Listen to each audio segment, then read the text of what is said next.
Coming up, History News This Week, Episode 10. Namaste friends, my name is Shil Subramanian Paimal and you are listening to the Histology Podcast. Welcome to the 10th episode of History News This Week. Please note that History News This Week will be online every Sunday at 9:30 pm Indian Standard Time, that is 4 pm GMT. This week I have more interesting news than usual from around the world. So let's dive in. First up is news from the UK where two 10th century stone idols that were stolen from a temple in the village of Lokhari in the northern Indian state of Uttar Pradesh have been recovered from an English woman's garden shed. They were likely taken by an illegal smuggling network operating out of Rajasthan and Mumbai according to the Times of India, and were easy to steal as these kinds of idols are not traditionally locked up. They will be formally returned to the Indian government during a special handover ceremony at the High Commission of India in London on the 15th of August, which is India's Independence Day. Second news is from North America. Stone tools and the teeth of an extinct camel and bison discovered in central Oregon show that people were living in North America 18,250 years ago, new research finds. Although this is not the earliest date for human occupation of the Americas that has been proposed, the finding, which is not yet published in a peer-reviewed study, appears to be thousands of years older than any other archaeological site in Oregon. Third news is again from the UK. In an isolated field near a Roman villa in Wales, archaeologists have discovered the skeleton of a man buried face down, adorned with a silver pin and a sword. He may have been a Roman soldier, but large nails near his neck, back and feet offer tantalizing evidence that he was restrained at death. This burial and four others, which date to the mid-3rd to the late 4th centuries, were discovered by Red River Archaeology, a UK-based archaeological firm, during a road improvement project near the town of Barry in South Wales. Archaeologists think the burials may be associated with the Witton Lodge Roman villa, which was originally excavated half a century ago. Fourth news is from South America. The date that humans arrived in South America has been pushed back to at least 25,000 years ago based on an unlikely source: bones from an extinct giant ground sloth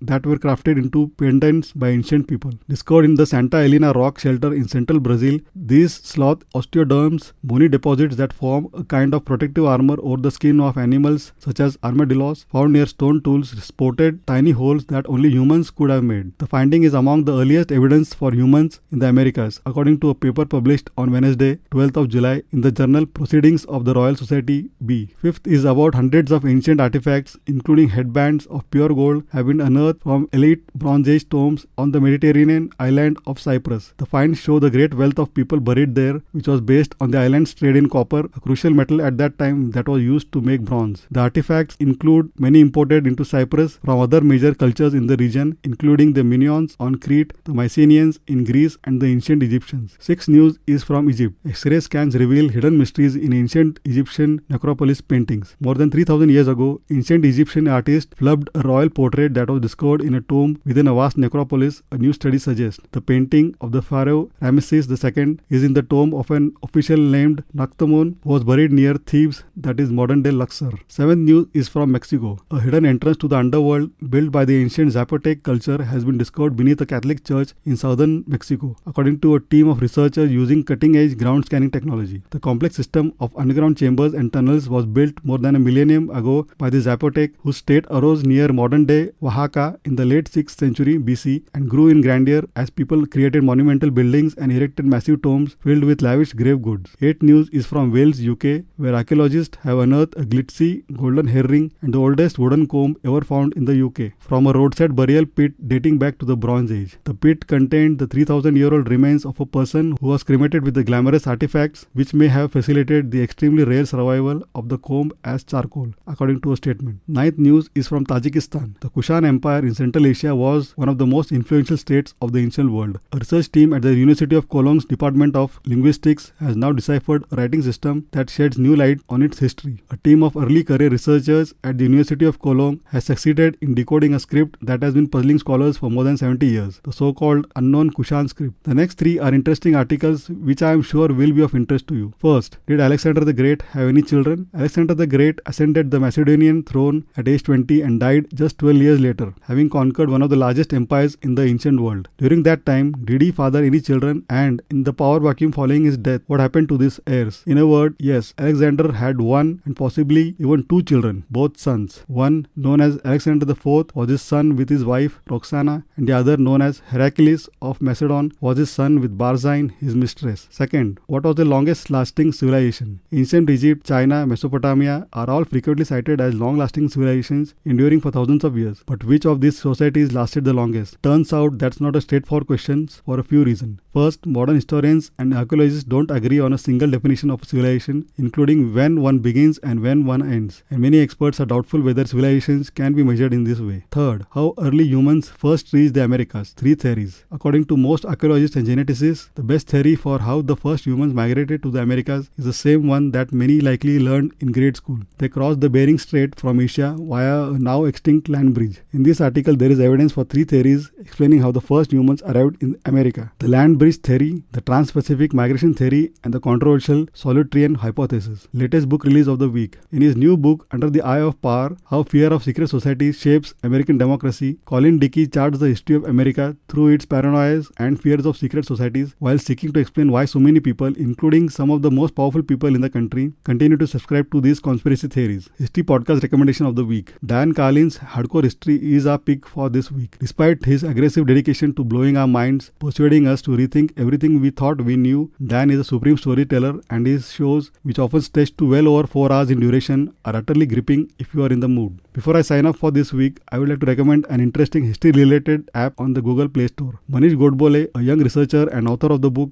The Walking Brahmin, has come up with an app called Shivkal that gives the chronological timeline and on this day from 1293 CE to 1680 CE. I will provide links to all the news, items, book, podcast, and the app mentioned above in the show notes. Please feel free to check them out. Thank you for listening to this week's episode of the History News This Week. Hope you found it interesting. Please don't forget to subscribe to the Histology podcast on your favorite podcasting app and check histology.com for book reviews and interesting tidbits from the pages of history. Looking forward to hearing from you. Have a great day and take care. Bye.